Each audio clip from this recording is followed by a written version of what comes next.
That's probably the coolest smartphone box I've ever seen. Okay, I still can't believe this is real. So, we've got 7 of the rarest limited edition smartphones, ranging from $620 to $122,000. Yeah. Giveaway? But yeah, let's start with the cheapest, because what's kind of confusing me is, how is this $620? That's the same price as the normal version of this phone, the Oppo Ace 2, and that phone comes in like a titchy little box like this. This one's presented like a fine wine, apart from all the warning signs around it. Wow. This is how you do it. This is how you make a limited edition phone. Look at this. Proper solid plastic, this. And just to kind of explain, this whole limited edition is based off a Japanese anime. It's called Neon Genesis Evangelion, which is about, how do I say this, pilots who insert themselves into robots to control them. That sounded better in my head. But the point is that this capsule is the capsule that the pilots insert themselves into so that they can mount the machines. Yeah. Anyways, so you open it up from the top. It's just this one compartment here. You've got the phone on top, and wow! You've got a very custom case. Not for me, but I support where they're coming from. Like, if you're gonna buy a phone like this, you want something that looks different, and so it would be a shame if you had to cover that difference up with a normal case. We've got a custom pair of earphones. We've got a custom 65 watt, I think it's a SuperVOOC charger, cable. This is kind of very lightly custom. It's mostly just a normal black cable, but with like gray and red accents. I'm a fan of this. Even the SIM ejector tool's custom. I couldn't tell you what it is, but I'm sure it's relevant. It's busy. There's details and different colors and accents like everywhere. And again, not for me, but I appreciate this. It would have been very easy for Oppo to just take a normal version of this phone and like just whack an Evangelion logo onto it, but they haven't done that. See what the home screen looks like. That's not a particularly pretty home screen. But all of this still just makes its price all the more confusing. Like, why? It's a good phone, it's got a top-end Snapdragon 865 chip, a 90Hz OLED display, and they put in all this effort to only make 10,000 units of it. Which might sound like a lot, but you've got to remember that with a company the size of Oppo, when they make phones, they're planning on selling 100 times that.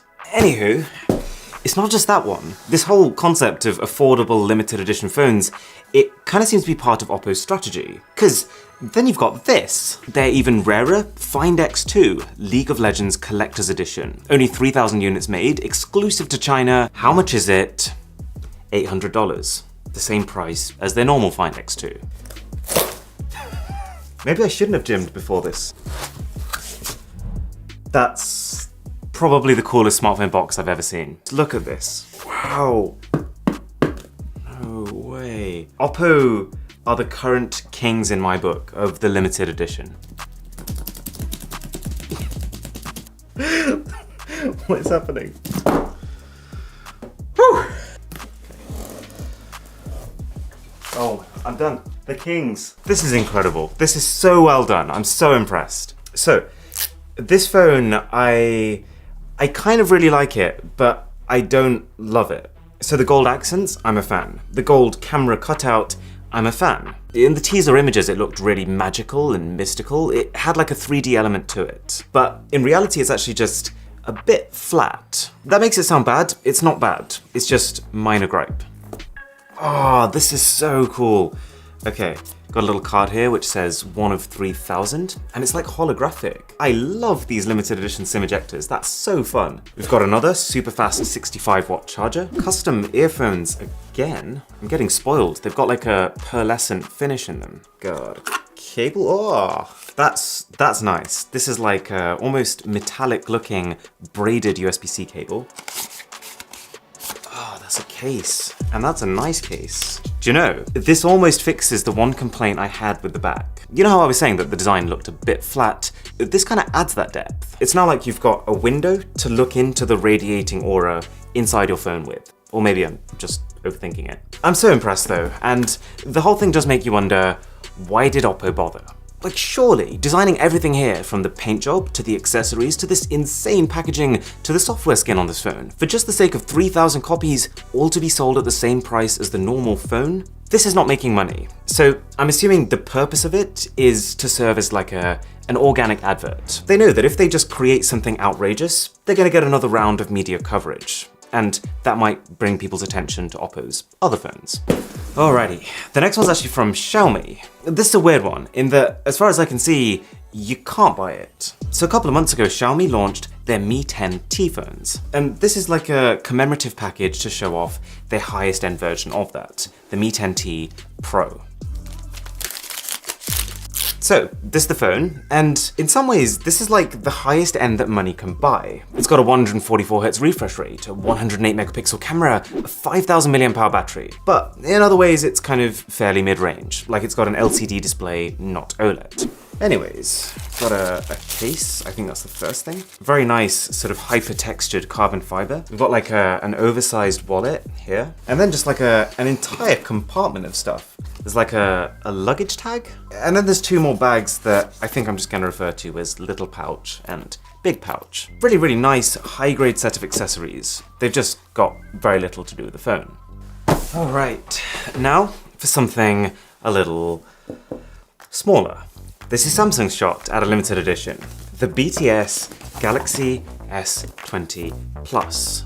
Now, the phone on its own, just this little box here, is $1,200. That's more expensive than every limited edition so far. But this actually comes in two parts, and the whole thing together is $1,400. And for those of you who don't know BTS, this is like a dream collab for a phone company. They're a Korean pop group with possibly the most devoted fan base on the planet. Like as soon as they announced this, Samsung broke every previous record they'd had for engagement levels. Their Twitter was off the scale. Anyway, the box is fairly normal looking. You've got a special edition sleeve which has 7 hearts. I think that's to symbolize the 7 different members of this group. And take that off. Okay, to be fair, they've put in some effort here. This is what a normal Galaxy S20 box might look like. And compared to that, we've got embossed purple text, we've got a BTS logo, they've even actually hidden tiny little hearts in the pattern on the front. Okay, let's take a lookie.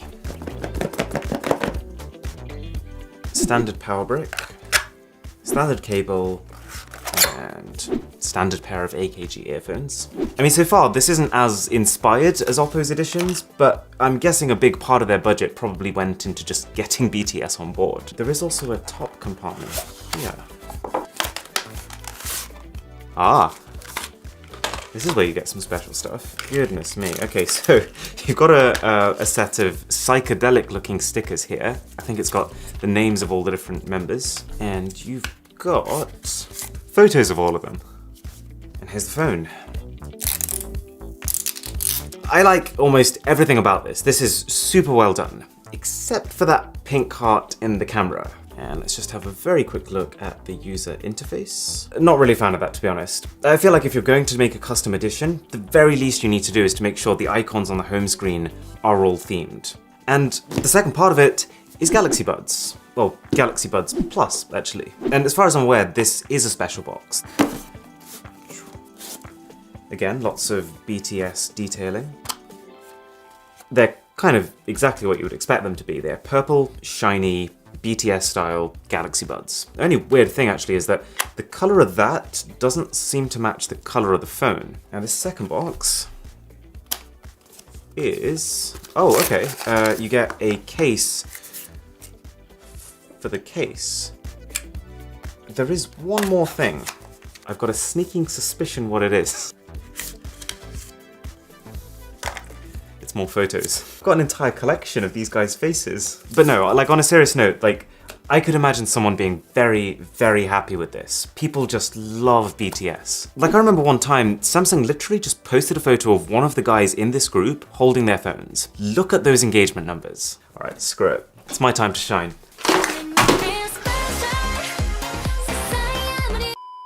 I'm putting that one on Instagram. I'm expecting some big things. All right. The phones you've seen so far have been very much about trying to sell something at a similar price to the normal phone, but just doing something special so that it gives people something to talk about. But this is where we start getting expensive. This is still an Oppo, like the first two phones, but instead of being a Find X2, this is a Find X2 Pro. And instead of being a collaboration with League of Legends, this is a collaboration with Lamborghini. That's when you know it's serious. And while I couldn't find an exact number of units made, I remember I did see a headline saying that when it launched in Germany, there were only 35 phones available. It's pretty clean looking. This is nice. This feels really, really high end. Okay, it opens like a Lamborghini. This is like I think they call them scissor doors they have on the actual cars. Oh yes, that is my kind of case. Oh, that's so nice. It's like two-tone, it's textured, it's matte. Big fan. And all these accessories actually. So you've got a car charger here, which is part carbon fiber on top. And it's that matched with gold. It's such a classy finish. This is a set of wireless earphones, which is actually a rarity to be included in a smartphone box, because this is normally the way that companies get you to spend just a little bit more than you were planning to. And again, carbon fiber and gold. Okay, this speaks to me. This is a nice cable. I haven't even seen the phone yet, but I'm such a fan of this look. And it's finished off with another 65-watt charger. This is probably my favorite so far. I like the fact that they've kept it fairly simple. It's not crazy. They've stuck to two colors, just black and gold. And what they have added is class. Like this Lamborghini logo at the bottom here, I think that adds something to the phone. The only thing I would say, right, is that I like car-branded phones. I think they're cool. But I don't really want my phone to look like a car. They've actually adjusted the shape of the phone to make it look like a sports car bonnet, and I don't think I quite like it. The software's not bad, but I think it's one of those things I'd probably use for a week or so and then change back to something a bit cleaner, a bit more conventional. Okay, it's time. It's time we moved from very expensive to extreme, because the smartphone sitting inside this box is worth no less than $9,990. I was shown a drawing of it like a month ago, and I forced myself to not look at it since then, so I've pretty much forgotten what it looked like, but this is special. It's made by the company Caviar. They basically just create the most ludicrous custom smartphones. And just for a bit of context, this is based on the Apple One computer, which is the first product ever made by Apple. Literally when the company was just a few guys working from a garage. The Apple One is like the holy grail for Apple collectors. Flumminack, wow. Okay, that's incredible though. So, underneath, we've got a certificate of authenticity, we've got international warranty, and we've got a brochure about the Apple One collection. There is earpods, which I guess you wouldn't get with a normal iPhone. Lightning cable and, oh okay, so this is one of Caviar's specialized SIM ejector tools. It's shaped after a fish because Caviar are fish eggs. Oh, this thing is just nuts. I actually love it. So, at its core, this is a 128GB iPhone 12 Pro, but just very, very custom. The back is mostly wood, nothing crazy valuable, but they're sticking with the theme. They're trying to make something that looks like that first computer. There's so much going on here. Like this logo that you're seeing in the top right, that's the same logo that Apple carved into the Apple One computers. It is crazy to think that this company, who's now so sophisticated and polished, they were just 40 years ago, like doodling the word Apple onto their products. This is a monitor, the kind of screen that you would plug the Apple One into. And for this phone, it's actually made of titanium. And then right at the bottom, this is what you're paying for. This is an actual fragment of an Apple One computer. And I'm assuming the scarcity of that part is the reason that they only made 9 of these phones. And this one's actually number 1. But yeah, the detailing is spot on. This is cool. All right. On to the last one. This is the most expensive phone I've ever held. Actually, no, scrap that. This is the most expensive thing that's ever been in this room. It's probably worth more than me. We're talking $122,000. Okay. I'm really struggling to wrap my head around that figure. Like if the Apple One phone at $10,000 is like extreme, then what do you even call this? This is like the ultimate god tier, unfathomable, sell your kidney phone. For $122,000, you could buy 122 iPhone 12 Pros, 244 PlayStation 5s, or, you know, a 6-bedroom house in Albania. Alrighty.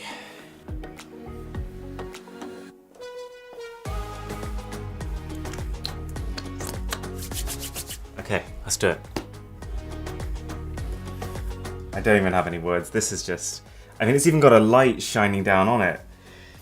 That's ridiculous. I think it's going to be pretty much the same stuff as before. So we've got international warranty as well as some sort of certificate of ownership. It says Caviar iPhone 12 Pro, and they're calling this Victory Pure Gold, which I guess is a bit of a spoiler as to what's in it. So we've got, yep, normal Apple charger. We've got earpods again. I mean, AirPods would have been nice. And same cable, same SIM ejector tool. Okay, so I've got the product page loaded up here. The entire thing is 18 karat gold. It's so heavy, oh my God. It's like you've got like a gold ingot. It's probably at least the weight of 1.5, maybe 2 phones. Okay, that would explain the price.